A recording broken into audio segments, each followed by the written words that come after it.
In this video, we are going to see how to make a magic ring. Now take this shorter end, use these two fingers, hold it like this with your thumb finger,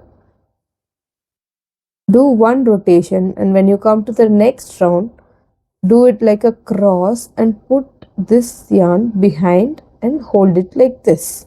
Now take your hook, go under the first loop, pull the loop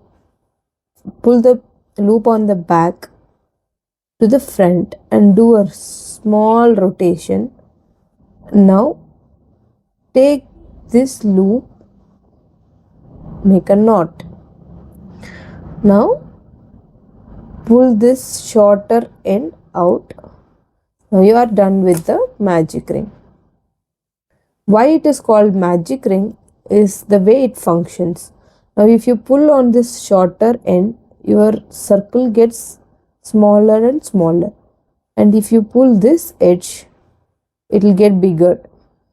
So when you work in rounds and once you finish your first round, you pull this short end to make no space in the middle.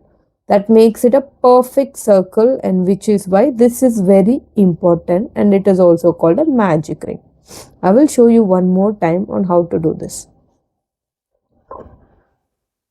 Take the yarn,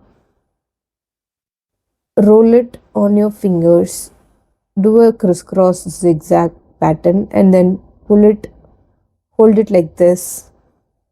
Take a hook, go under and then pull the loop, do a small rotation, and then take this loop on your hook, pull it off, and it will make a knot.